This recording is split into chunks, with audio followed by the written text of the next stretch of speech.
নাগর দোলাই তোলাটাই আমার জীবনের মূল মন্ত্র লয় গো। অনেক জ্বালা যন্ত্রণা নিয়ে বেঁচে আছে রাধা রানী, শুধু তোমাদের ছেলে মেয়েকেই লয় গো।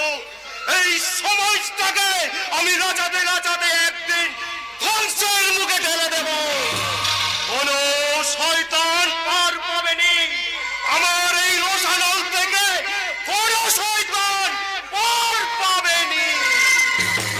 আমার সঙ্গে এই শয়তানি করলো রাধা। তোমার বেদনাময় জীবনকে নিয়ে কে হাসলো উপহাসের হাসি? সে কথা জেনে তোমার কি হবে গো কাকা? না পারবে তুমি কোনো প্রতিকার করতে, আর নাইবা পারবে কোনো নিতে প্রতিশোধ। ছোটবেলা থেকে দেখে আসছি তোমাদের মতো বৃহন্নরা লোকের ছেলে মেয়ে নাচিয়ে জীবন কাটায়। একমাত্র তোমাকেই দেখছি সমাজে ব্যবসা বাণিজ্য করে তুমি আজ ছোট মানুষ হয়ে বড় কিছু করা যায় না গো কাকা। এই সমাজে বড় আঘাত হানতে হলে আমাকে অনেক বড় হতে হবে, অনেক বড়। এই সমাজের বুকে তোমার বড় কাজটা কি রাধা? আগুন নিয়ে খেলা কাকা, আগুন নিয়ে খেলা। সেই আগুনের লেলিহান শিখায় ওই কিছু মানুষকে পুড়িয়ে মারা রাধা না। আর সেই ধ্বংস লীলার শেষে নিজের এই অভিশপ্ত জীবনের অবসান ঘটানো। না রাধা না। হ্যাঁ গো কাকা, হ্যাঁ। এই বুকের ভিতরে ধিকি ধিকি করে চলা তুষের আগুনটাকে আমি ওই সমাজের বুকে ছড়িয়ে দিয়ে আমি দেখাবো কাকা আমার অন্য রূপ। কাকা, আমি আমার অন্য রূপ দেখাবো। কার উপর তোমার এই প্রতিহিংসা, যার জন্য তুমি এই সমগ্র সমাজটাকে জ্বালিয়ে পুড়িয়ে ছারখার করে দিলে? এক্ষুনি সব বলে দিলে খেলা জমবে কি করে কাকা? আর খেলা না জমলে আমার এই বুকের জ্বালা মিটবে কি করে কাকা?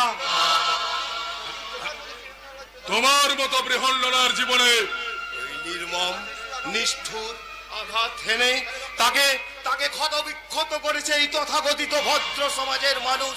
তাদের আমি ছাড়বো না কাকা, তাদের জীবন আমি ছারখার করে দেব। সমাজে চলার পথে মানুষ ভুল করে, আবার ভুলের সংশোধন মানুষকেই করতে হয়। আর মানুষের পাপের সাজা দেওয়ার হচ্ছে ঈশ্বর, মানুষ নয়। না কাকা, না কাকা, না না কাকা, আমি মানি না, কথা মানি না। আমি মানি না যে ঈশ্বর বলে কেউ আছেন। তা যদি থাকতো তাহলে নপুংসক বলে শুনতে হতো না ওই মানুষের বিদ্রোহ। আর আমাকে জন্ম দিয়ে আমার বাবা মাকে ফেলতে হতো না চোখের চল। ওর নামটা বলো রাধা, যার জন্য তোমার চোখে ঝরে চলেছে কঠোর নয়নের জল। না কাকা, আমি ওকে উপযুক্ত শিক্ষা দেব। না কাকা না, কারো কোনো সাহায্যের প্রয়োজন হবে না কাকা, কারো কোনো সাহায্যের প্রয়োজন হবে না। আমার দু চোখে যতটা জল ঝরবে তার দ্বিগুণ চোখের জল ঝরাবো আমি। আর বুঝাবো আমি তাদের, আমরাও মানুষ, আমাদের সুখ দুঃখ ব্যথা বেদনা আর ওই 5 জন মানুষের চেয়েও বেশি, তবু কম নয়। বলি কি হলো লো, কি হলো? বলে ছেলে হলো না মেয়ে হলো, ছেলে হলো না মেয়ে হলো। এই সংসারে যাদের চাওয়া পাওয়া বলে কিছু নেই, তারা কেন চাইবে এই সংসারকে ধ্বংস করে দিতে? এই কিছু সিংহভাগ মানুষের আচরণে এদের হিংস্র করে তুলেছে, তাই এরা তো হিংস্র। এটা তো কম্পিউটার ইন্টারনেট যুগ আর ডিজিটাল ইন্ডিয়া আসল রূপ বাবা। এখানে মানুষের সর্বাঙ্গে লোভ লালসার শয়তানি কালো ছায়া।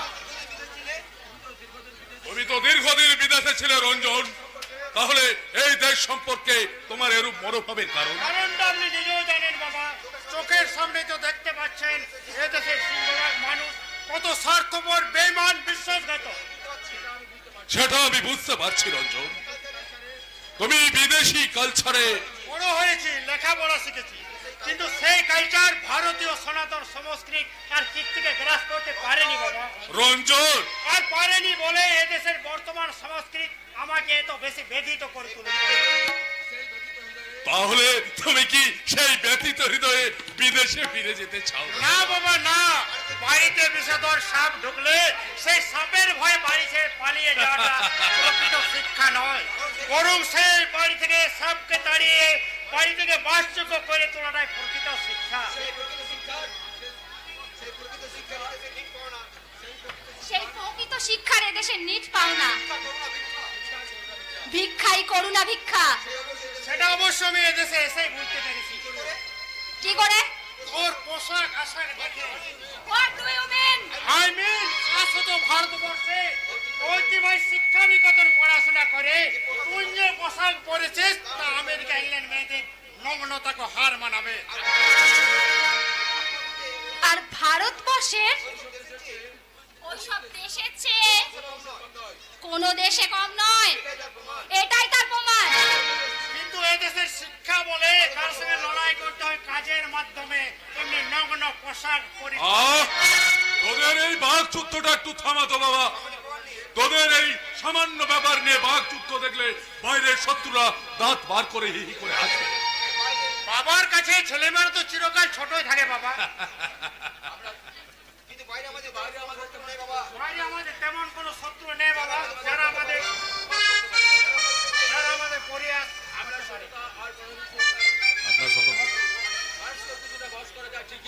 মানুষকেও কিছুটা বশ করা যায় ঠিকই, তার মধ্যে থেকে জানোয়ার প্রকৃতিটাকে মুছে ফেলা যায় না। তুমি কার মধ্যে দেখলে মামনি জানোয়ারের প্রবৃত্তি? তোমার কারখানার বিশিষ্ট কর্মচারী তুষার মজুমদার। তুষার মজুমদার যে আজ আমায় রাস্তায় একা পেয়ে চরম অপমান করেছে। কি বলছিস তুই?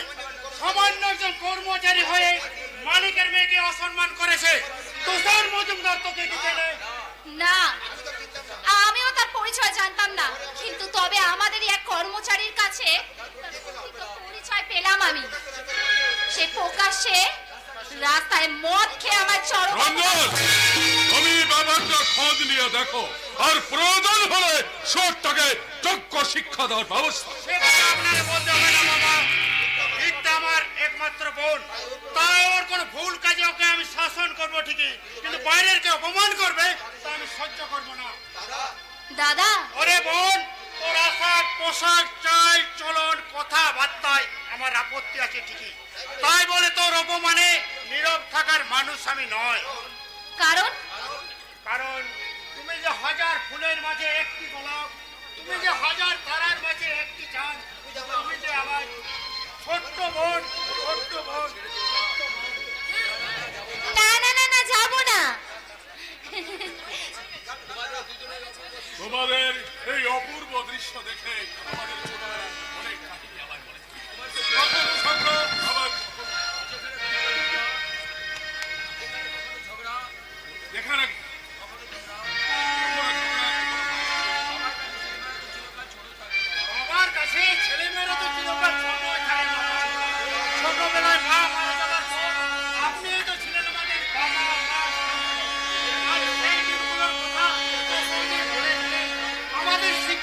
সালাম রইল বাবা। রঞ্জন তুই আবার আশীর্বাদ করুন বাবা, আমি যেন আমার জীবন দিয়েও আপনার মায়া মমতার মর্যাদা রক্ষা করতে পারি। পারবি না। অনন্তর বাবার পায়ে হাত দিয়ে প্রণাম করে মিথ্যে পবিত্রতা বন্ধ করতো। তার মানে মানে বিদেশে লেখাপড়া শিখে অকাল কুষ্মণ্ডগুলো এদেশের বাবা মাকে কোনো কাজেই লাগে না। তবে তোর চেয়ে বেশি মাকাল ফলের চেয়ে যে বেশি কাজে লাগবে। বাপি আরে বলুক না মামনি, বলুক, আদর করে কটু কথা বললেও সেটা বৃষ্টি শোনায়। তাই বলে তুমি দাদাকে সাপোর্ট করছো? আমি না তোমার একমাত্র মেয়ে। অতীব সত্য কথা মামনি, কিন্তু রঞ্জনও তো আমার একমাত্র সন্তান। ওর পর ভরসা করেই তো আমাকে বাকি জীবনটা অতিবাহিত করতে হবে। আমি তোমায় যত আদর যত্ন করে তোমাকে তো আমাকে অন্যের বাড়িতে পাঠাতেই হবে। এটাই তো পৃথিবীর নিয়তির নিয়ম। নির্মম নয়, নির্মম নয়, এটাই চিরন্তন সত্য। আর এই চিরন্তন সত্যের বলি হবে শিবম ব্যানার্জি, আমার স্বপ্নের রাজকুমার, যার মাথা ধরে আমি বলবো ও তোমারি চলা পথে দিয়ে যেতে চাই আমি, একটু আমার ভালোবাসা। ও তোমারি চলার পথে দিয়ে যেতে চাই আমি, একটু আমার ভালোবাসা।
তোর আর বাবার উপরে তোর বাবা যে অত্যাচার অবিচার করেছে তাতে তুই বাড়িতে আসতে চাইবি না রে, কিন্তু উনি তো তোর বাবা, সেই বাবার উপর অভিমান করে বাবা দাদার উপরে অভিমান করে না। মা এখনকার চোখে দাদাকে যে তেজ্য পুত্র করে আর নতুন বউয়ের হাত ধরে বেরিয়ে যেতে যে বাধ্য করেছে। ওরে আমি জানি রে মা, আমি সব জানি, সব বুঝি, কিন্তু আমি যে ভাবতে পারছি না মা, এই যুগের মানুষ তার ছেলেকে তেজ্য পুত্র করে দেয়। সারা দেশ জুড়ে যে অসমান্য বিবাহ মেনে নিয়েছে আর সবাই যা মেনে নিচ্ছে, কিন্তু তুই তো তোর বাবাকে জানিস, ত্রিসন্ধ্যা গায়ত্রী জপ না করি, রাধা মাধবী শিবা না দিয়ে সে জল স্পর্শ করে না, তাই তার মান মর্যাদায় আঘাত লেগেছে বলে। কিন্তু লোকাচার দেশাচারকে মেনে নিয়েছে সরকার, যা দেশের মানুষ সরকার সব মেনে নিয়েছে, তবে সেই জাত প্রজাতির বিচার করে তার জন্য তুই তোর বাবাকে কি দায়ী করছিস? না না মা না, সেই শব্দ যে আজ আমার নেই, কারণ বাবার শিক্ষা দীক্ষা বিবেককে আমি অন্তর থেকে যে আমি শ্রদ্ধা করি, আর সেই সামান্য কথার জন্য যে অশ্রদ্ধায় পরিণত হতে পারে না মা। সীতা, যাক সেসব কথা, তুই কলেজে গিয়ে না গিয়ে তুই এখন এখানে দাঁড়িয়ে আছিস কেন? কলেজে আমি আর যাব না মা। কেন কেন, কি হয়েছে? ভালো লাগে না, তাই আমি কলেজে যাব না। কারণ তাছাড়া কি হবে কলেজে গিয়ে? শিক্ষা দীক্ষা লেখাপড়া শিখে বেঁচে থেকে সবই তো আমি চোখের সামনে আমি দেখতে পাচ্ছি মা। তবু বলছি, এটা তোর মনের কথা নয় রে, সত্যি করে বল না মা, সত্যি করে বল না কি হয়েছে, তুই সত্যি করে বল না মা, কেন তুই স্কুলে কলেজে যাবি না? ওর সামনে কলেজের দরজা বন্ধ হয়ে গেছে মাসিমা। রিতেশ, কি বলছো তুমি? রিতেশ দা, তুমি? জানি জানি সেটা সবই জানি। তোমার ক্লাসমেট আমার ভাই সুভাষের মুখে আমি সবই শুনেছি, তাই তুমি মিথ্যা কথা বলে আমায় এড়িয়ে যেতে পারবে না। মিথ্যা কথা? না, আমি মিথ্যা কথা বলছি না রিতেশ দা, সত্যি আমার কলেজে ভালো লাগে না, তাই যাই না। আর লেখাপড়া শিখে কি হবে? সব সময় সংসারের কাজ আর রান্না বান্না। আত্মপ্রবঞ্চনা করো না সীতা, এই লেখাপড়ার মূল্য কেউ না জানুক, তুমি তো বেশ ভালো করে জানো। রিতেশ দা, তাই শুধু লেখাপড়া ছেড়ে দিয়ে তুমি সে কি মাইনে মাকে পড়েছে বলে তাই তুই কলেজে যাবি না লেখাপড়া ছেড়ে দিয়ে? না, লেখা লেখাপড়া ছাড়া আর হবে না। রিতেশ দা, সীতা, এই টাকা থেকে কলেজের মাইনেটা না রিতেশ দা, না, ওই টাকা আমি দিতে পারবো না, কারণ বাবা যদি জানতে পারে তাহলে যে ভীষণ কষ্ট পাবে। কিন্তু সীতা, সত্যম যদি এই টাকাটা দিত তাহলে কি তুমি ফিরিয়ে দিতে? রিতেশ দা, রিতেশ, আমি রিতেশের বন্ধু, তাই তোমার কাছে হয়তো আমি দাদার মতো হয়েছি, কিন্তু দাদা হতে পারিনি। রিতেশ দা, তাই তাই এই টাকাগুলো তোমার আদর্শের কাছে হয়েছে অচল পয়সা। না দাদা, তোমার টাকাগুলো ময়লা কাগজ হবে কেন? তাহলে এই টাকাগুলো এখন কোনো প্রয়োজন নেই। ওর কলেজের বেতন আর ওর মায়ের চিকিৎসার জন্য আমি এইমাত্র মল্লিক মহারাজের কাছ থেকে কিছু টাকা নিয়ে এসেছি। বাবা, বাবা, তোর কলেজের মাইনে আর তোর মায়ের ওষুধের জন্য এই টাকাগুলো কাজে লাগাবে। বাবা, আর এত টাকা? ভয় নেই সারদা, ভয় নেই। আমি চুরি ডাকাতি কিংবা ভিক্ষা কিছুই করিনি। আমি আজ থেকে ওই মল্লিক মহারাজের কাজ, ধান কাটার কাজ শুরু করেছি। বাবা, তার জন্য বেশি কিছু টাকা নিয়ে এসেছি, ভয় নাই। দিন কত কাজ করলেই ও শোধ হয়ে যাবে। তার মানে এখন তুমি আমি এই টিফিনের সময় তার টাকাগুলো দিতে এলাম। আমার এখনই মাঠে যেতে হবে। আমি আসছি রে মা। এত রোদে বাবা? মেসমশাই, ওই মাঠে প্রখর রোদ, তাছাড়া এই বয়সে আপনি এই বয়সে আবার দোষ কি বাবা? এই বয়সে খেটে খুটে ছেলেদের মানুষ করলে তবেই না হবে শেষ সময়। বাবা! খেতে পাবো আর আনন্দে সুখে থাকবো। এরপরে আপনি সুখ শান্তির আশা করেন মেসমশাই? কেন কেন করবো না বাবা, কেন করবো না? আমি বহু চেষ্টায় আমার 4টে ছেলেকে আমি মানুষের মতো মানুষ করেছি। আমার বাকির বিড়ম্বনায় বাবা! ছেলে আমাকে ছেড়ে চলে গেছে। বাবা! বাকি 3 জন তো এখনো রয়েছে। তারা কেউ না কেউ আমাকে একটু খেতে দেবে। শেষ বয়সে সর্বদা শেষ বয়সে তোমাকে আমাকে বাবা! শান্তিতে রাখবে রে। বাবা, এই রোদে তুমি? আমাকে আবার তো মাঠে যেতে হবে। বাবা! এই করলে মন্দির মশাই শুনবেন কেন? ওরে মা, বাবা! এই যে ওদের না। বেতন নিয়ে ওদের মুনিশ, বাবা! আর যদি আমি ঠিক সময় না যাই তাহলে ওই মল্লিক মশাই আমায় ছাড়বেন কেন? আমি আসি রে মা, আমি আসি। তুই কলেজে যাচ্ছিস, আর কিন্তু একটা কথা, তুই আসার সময় ভুল করিসনি, তোর মায়ের ওষুধটা নিয়ে আসবি। আমি আসছি রে মা, আমি আসছি। স্বামী! বাবা! স্বামী! ওগো ঠাকুর, রাধা মাধব, তুমি ওদের দেখো ঠাকুর, ওকে রক্ষা করো ঠাকুর, ওকে রক্ষা করো। আমি বড় আশা করে এসেছিলাম যে দুর্ভাগ্যের শিকার হয়ে সত্যমে বাড়ি থেকে চলে গেলে বন্ধু হিসাবে আমি তার শূন্যস্থান পূরণ করব। কিন্তু কিন্তু এ বাড়ির সকলের কাছে আমি যে এত মূল্যহীন জানলে আমি কখনো আসতাম না মাসিমা। রিতেশ! কখনো আসতাম না। রিতেশ! রাগ করো না রিতেশদা, আবার তুমি এসো কিন্তু। আসবো আসবো রে আসবো, তবে তবে তোর দাদার বন্ধু হয়ে নয়। যদি কোনোদিন তোর দাদা হতে পারি রিতেশদা! সেই দিন আমি তোর ভাই দ্বিতীয় ভাই ফোঁটা নিতে আসবো। রিতেশদা! নইলে এই যাওয়াই হোক না! আমার শেষ যাওয়া। না, রিতেশদা, না! রিতেশদা! শোনো বাবা, শোনো, তুমি যেও না। না, চলে গেল। এক বুক অভিমান নিয়ে আমার সত্যের মতন ও বাড়ি থেকে বেরিয়ে গেল। কিন্তু কিন্তু আমি কি করব? কিন্তু সীতা, তোর বাবার কথার উপরে তো এই বাড়ির কেউ কারোর কথা বলার সাধ্য নেই। কিন্তু আমার আছে মা, তাই তো আমি বাবার কথার উপরে দিয়েই বলছি আমি কলেজে যাব না। ওকে কলেজে যেতে হবে না। তুই আমার কলেজের ফিসটা দে, নাহলে আমি যে কলেজে যেতে পারছি না। আর যেতে হবে না। একই ক্লাসে তো 2 বার ফেল করিস, আর কেন কেন বাবার কষ্টের এতগুলো টাকা তুই শ্রাদ্ধ করবি? বেশ, তাহলে আমাকে কিছু টাকা দে, আমি ওই টাকা পেয়ে কিছু টাকা অ্যাপ্লিকেশন করবো চাকরির।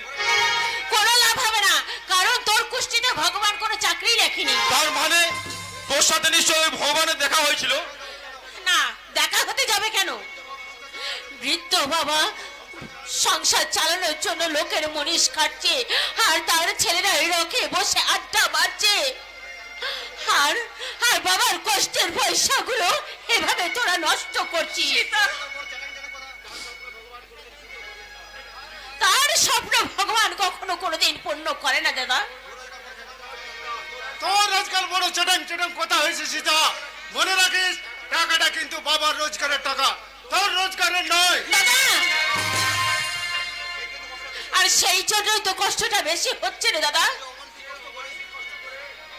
যে মানুষটা মানসিক কষ্ট করে যে টাকা রোজগার করেছে, নিজের দোষে বাবাকে আজ এই কষ্টটা করতে হচ্ছে, নইলে বলতা যতদিন ছিল তার একা রোজগারের সংসারটা ঠিক চলছিল। কি এমন অপরাধ করেছিল যার জন্য তাকে তাজ্য পুত্র হয়ে নিজে ছাড়া হত করতে হলো? চোদা! ওরে, তোরা দু ভাই কি তোর বাবার কাঁধের উপরে চাপা সৃষ্টি করছিস? না, তবে অন্য সবার আছে মা।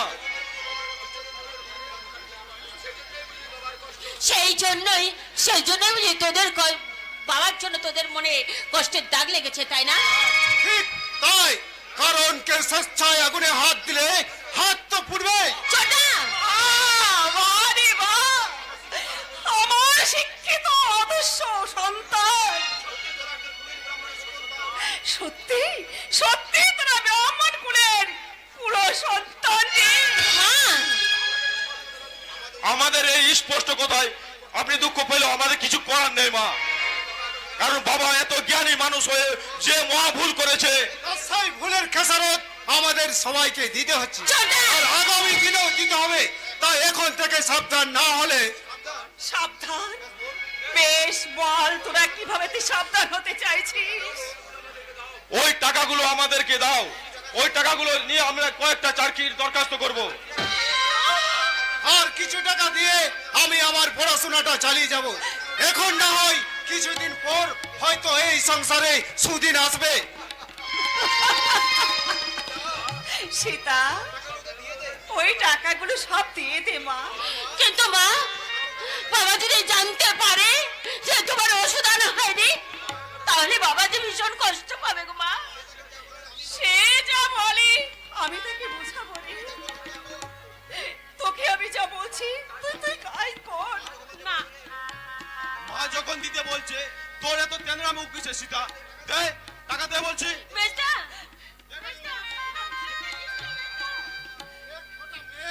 আবার গিন্ডি বোনা কথা। ছোটা একদিন ফল হাতে নাতে পাবে। চল চল সুন্দরম, চল। নিয়ে যাস না।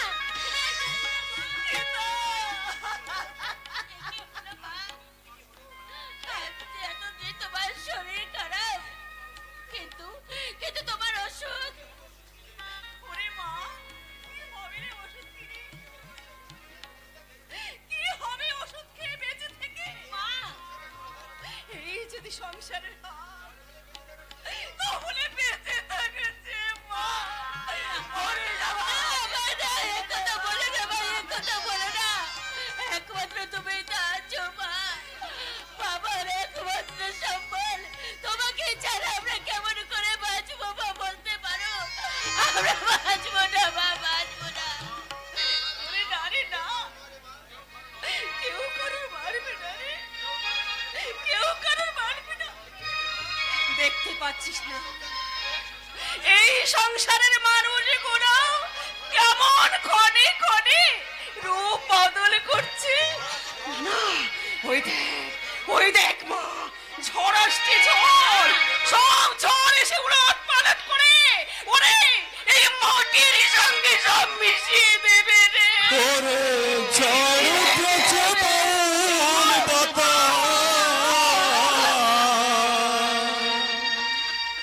ঝড় উঠেছে বন পাতা, আজকে হলো সাথী সাত মহলার স্বপ্ন পুরী, নিমল হাজার বাতি, সাত মহলার স্বপ্ন পুরী, নিমল হাজার বাতি, ঝড় উঠেছে বউর বাতাস, ঝড় উঠেছে বউর বাতাস, আজকে হলো সাথী সাত মহলার স্বপ্ন পুরী, নিমল হাজার বাতি, সাত মহলার স্বপ্ন পুরী, নিমল হাজার বাতি, ওরে ঝড় উঠেছে বউর বাতাস,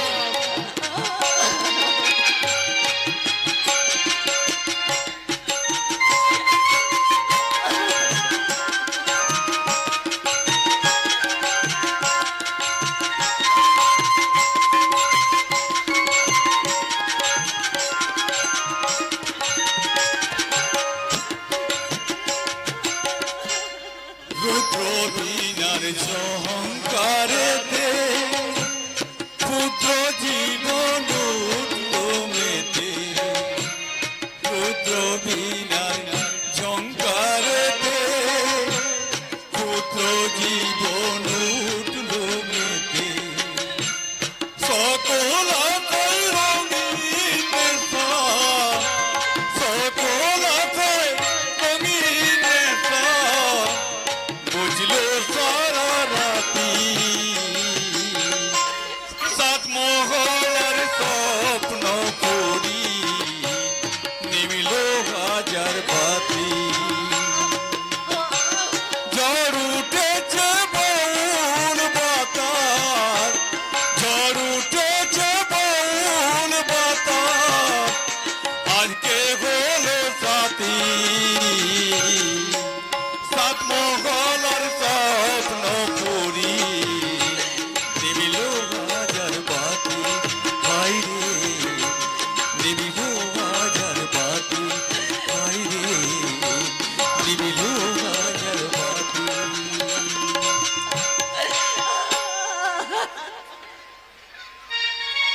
আমি কি পাগল নাকি? আমিও তো ঠিক সেই কথাটাই বলছি।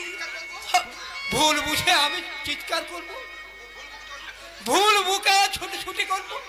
আমিও তো সেই কথাটাই বলছি গো। তোমার যখন কিছু হয়নি তাহলে তুমি কেন? লক্ষ্মী, এই চলমান জগৎ সংসারে আমরা সুখে আছি, পেট পুরে খাচ্ছি আর শান্তিতে ঘুমোচ্ছি, তাহলে আমার কিছু কেন হবে লক্ষ্মী? কেন আমার বুকের মধ্যে বইবে কাল বৈশাখী ধরে? কিন্তু জানা, তোমায় সুন্দর দান করে সুন্দর পৃথিবীতে নিয়ে এসেছি, তোমার শিক্ষা দীক্ষা দিয়ে তোমায় বড় করে তুলেছি।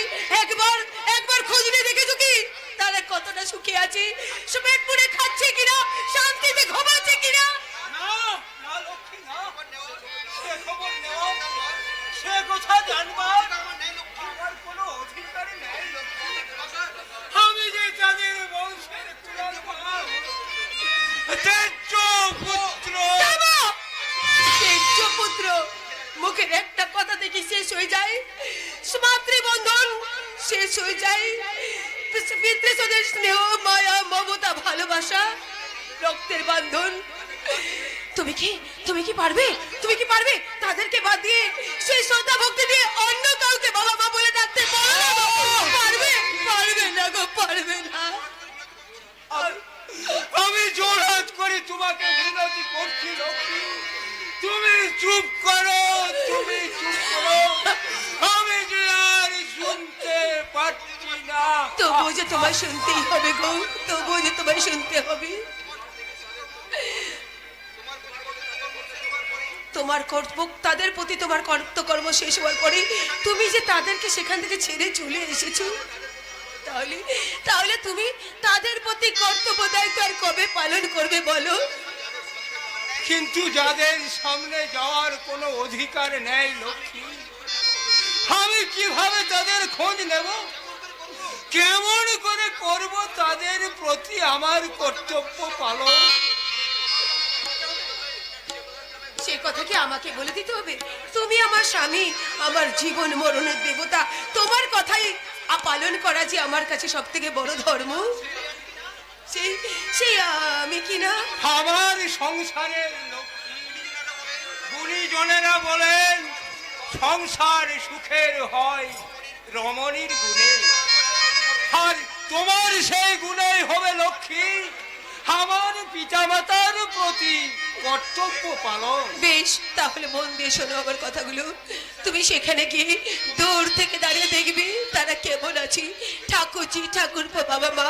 তারপরে খবর নিয়ে দেখবি ঠাকুরপো কোনো চাকরি পেয়েছে কিনা। আর যদি না পেয়ে থাকে তুমি তোমার মালিককে বলি তোমার চাকরিটা মেজো ঠাকুরপোকে পাইয়ে দিও। তবে দেখো এই কথা যেন কেউ কোনোদিন গুনাহ করে জানতে না পারে, কেউ কোনোদিন যেন জানতে না পারে। কিন্তু তারপর আমি কি করব লক্ষ্মী? আমাদের এই সংসার চলবে কিভাবে? তুমি যে কোনো একটা কাজ খুঁজে নেবে।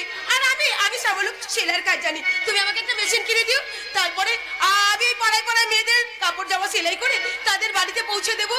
আর তারপর দেখবি ঠিক আমাদের দুজনের চলে যাবে। তাছাড়া আমাদের দুটো পেট তো যে কোনো ভাবে চলে যাবে। লক্ষ্মী, আজ তোমায় আমি আমার জীবনের একটা চরম সত্য কথা বলবো। তার মানে তুমি এতদিন আমাকে মিথ্যা কথা বলেছো? না না লক্ষ্মী না, আগে তুমি কথাটা শোনো, তারপর তুমি বিচার করো। বেশ, বলো। যে প্রস্তাব আজ তুমি আমায় দিলে আমি আগেই ভেবেছিলাম লক্ষ্মী, কিন্তু লজ্জায় তোমায় আমি বলতে পারিনি, পাছে তুমি আমায় ভুলবে। আমার প্রতি তোমার এই অবিশ্বাস কথাটা শোনার আগে আমার মৃত্যু হলো না কেন? মৃত্যু হলে আমি অনেক শান্তি পেতাম গো, আমি অনেক শান্তি পেতাম, অনেক শান্তি পেতাম। কেন না লক্ষ্মী, আমার প্রতি তোমার শ্রদ্ধা, ভক্তি, ভালোবাসা আমার কোনোটাই অজানা নয় লক্ষ্মী। তাই তোমার কাছে আমি জীবনের সার তুমি প্রভু গো আমার, প্রণাম জানাই আমি চরণে তোমার। জীবনের সার তুমি প্রভু গো আমার, প্রণাম জানাই আমি চরণে তোমার। জীবনের সার তুমি প্রভু গো আমার, প্রণাম জানাই আমি।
আজকের অতি সুখের দিনে এও ভাগা বন্ধুকে কোজন মনে রাখে বল? অতি সুখের দিন।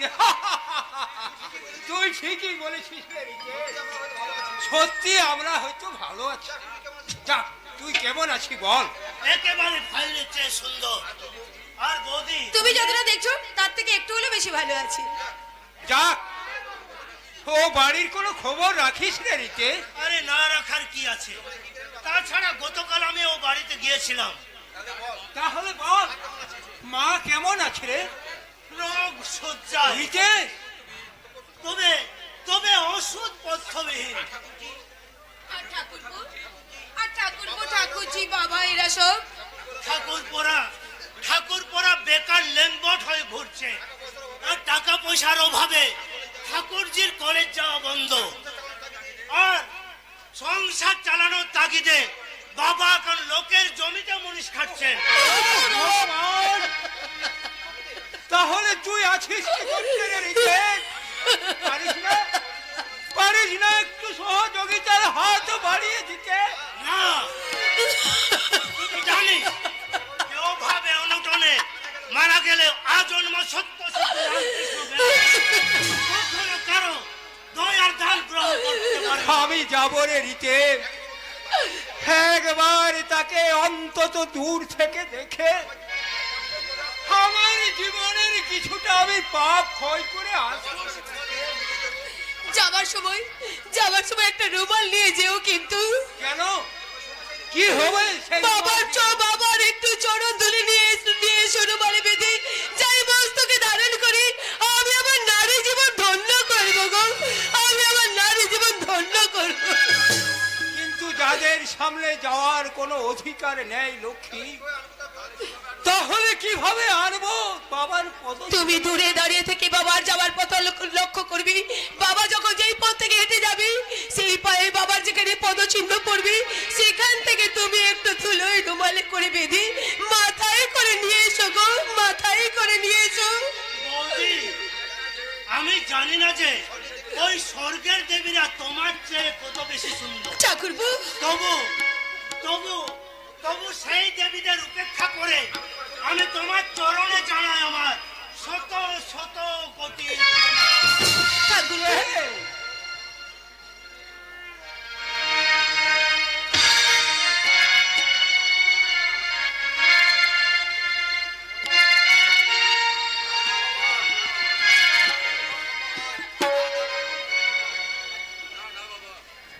না বাবা, এ কখনো সম্ভব নয়।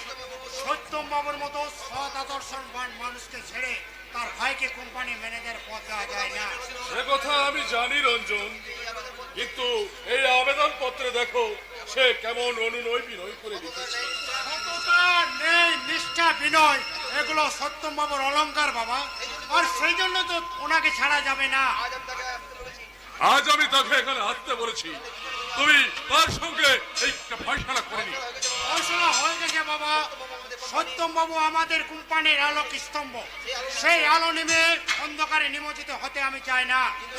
কিন্তু উনি তো লেগেছেন উনার ভাই, নম্র ভদ্র শিক্ষিত সন্তান, ওকে আমাদের কোম্পানির ম্যানেজার পদে বসালে কোম্পানির উন্নতি ছাড়া অবনতি হবেই না রঞ্জন। ওটা তো ধারণা বাবা, বাস্তব নয়। কিন্তু একই গাছের ফল একই স্বাদেরই তো হয় রঞ্জন। গাছের ক্ষেত্রে যেটা সম্ভব, মানুষের ক্ষেত্রে সেটা সম্ভব নয় বাবা। কারণ গাছ কখনো বেইমানি করে না, আর মানুষ বেইমানি আর শয়তানিতে পরিপূর্ণ।